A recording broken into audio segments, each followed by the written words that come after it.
Hi, a year or two ago I did a video about calories in which I explained why I don't talk about calories in my videos on my food reviews and stuff. And I wanted to clarify that a bit because I feel like in some of the food reviews and beverage reviews that I've done that I haven't been using the right wording. And so I don't want to mislead people into thinking that calories have no value whatsoever. That's not true. Calories do have value. However, they are limited by the way that calories are measured. So I'm just going to briefly explain what I explained in the last video. And that is, in our stomachs, we have acid that digests our food and beverages. But when they do testing to find out how many calories something has, they don't use acid. They use fire. And the measurement, as I understand it, is based on the amount of heat that is produced. I don't know about you, but I don't get a lot of heat produced in my stomach because acid is digesting my food. I may get gas, I may get diarrhea, but heat? No, I don't really get a lot of heat. And yes, there is some thermogenic process going on in your stomach that can cause some heat to be released because energy sometimes is being released as compounds are being broken down within your stomach. In general, you're not going to notice that. You're more likely to notice the temperature of the food when it goes in than when it's already in and being digested. In fact, I would say most people have no clue what the temperature of the food in their stomach is after it gets down there and warms up to the temperature of the stomach. So that is my big concern with calories and why I don't really pay attention to calories. That said, I do know that you can use these inaccurate calorie measurements because even though they are individually incorrect as far as how many calories something has, the method for measuring the calories is done the same way by pretty much everybody.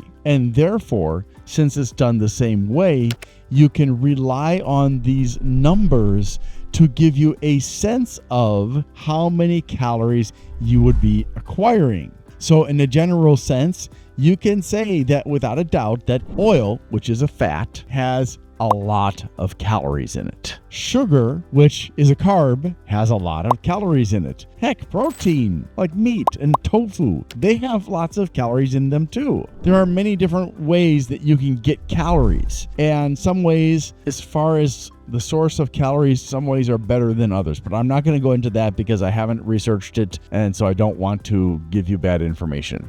Again, you can use the indicated calories to help you to diet, for example. The other problem with calories is that if you cannot keep yourself motivated to do the calorie-based diet, that's the wrong diet for you. You see, humans in general will do what's easy. But when it comes to doing that thing that's hard, like counting calories, which for some people is very intimidating or stressful or just confusing, get overwhelmed, you give up, you cheat, whatever it happens to be, however you respond to doing something that you don't like doing. Like when I was younger, I hated washing dishes.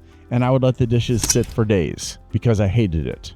Eventually, I learned to teach myself not to hate it. Now, I'll come over to your house and wash dishes for you if you want. You do have to feed me something first.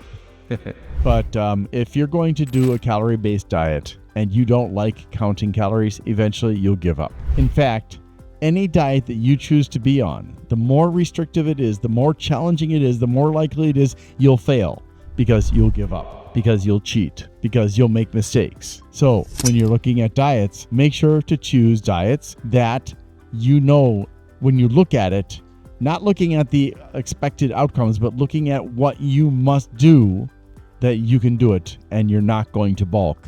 You're not going to fail. You're not going to cheat. You can stick to it. Now, I don't mean an optimistic opinion of your ability that is not in line with reality. I mean, you literally look at it and you say, okay, that's not going to be a challenge for me. That's not going to be difficult.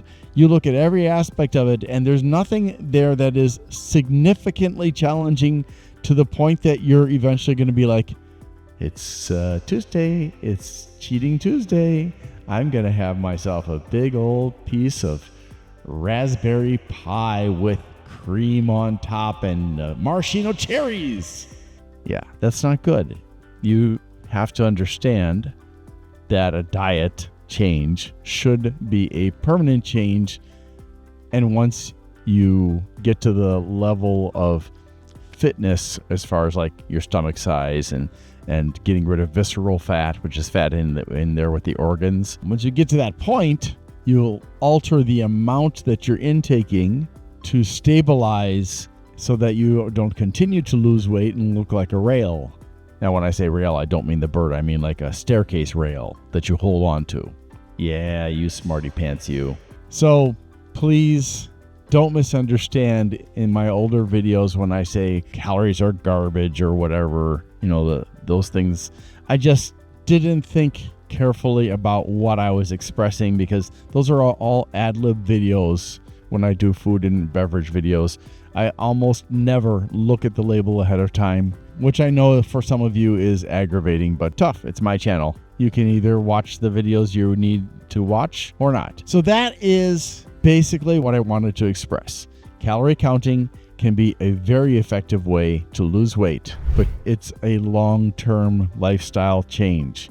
Any diet that is truly going to make a difference for you is either going to be very short-term to help you to achieve a specific weight goal or health goal, or it is a permanent long-term change. So if you can't handle a calorie-based diet, you have to find something else. I don't recommend vegan because it's very challenging for people. I would say that if you're going to eat less meat, do it slowly. Any change to your diet is going to disrupt the bacteria in your stomach that help you to digest. Make your changes to eating, that is, over a period of time. Don't just jump from all meat to tons of dairy and grains, because the grains, they'll typically have fiber, unless you're eating like white rice and regular pasta and stuff like that. You're going to get a lot of fiber.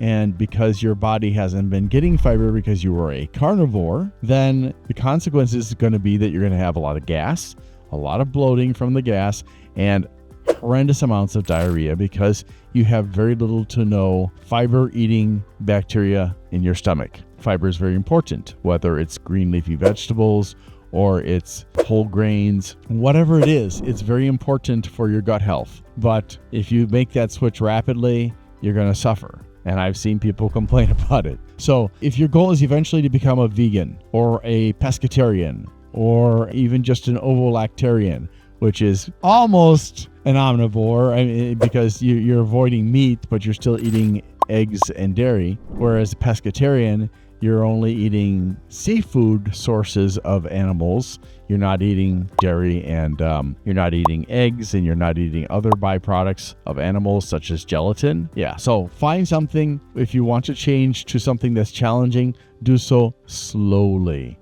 Allow your time to yourself physically and mentally to adjust to that. So I hope that has helped you to understand better about calories and also a little bit about the diet that you may want to try if you really want to succeed using calories counting. If you have any questions, leave them down below. Thanks for watching, and I hope you have a great day. Thanks for watching. I need to ask for your help. On December 11th, 2024, Amazon fired me under false pretenses, and the 17th, I had surgery for the injury that occurred at Amazon that Amazon and Sedgwick refused to take responsibility for.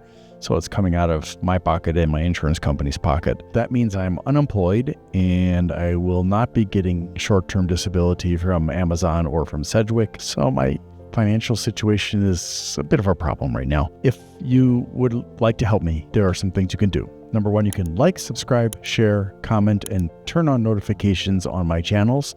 Number two, if you'd like to give a one-time donation, and please don't do this if you can't afford it, you can on the Glenn's Fast Reviews channel, do a super thanks. Number three, if you would like to help me on a monthly basis, you can become a member on Glenn's Fast Reviews, or you can go to patreon.com/GLENNMII and become a member there. Thank you so much for your support.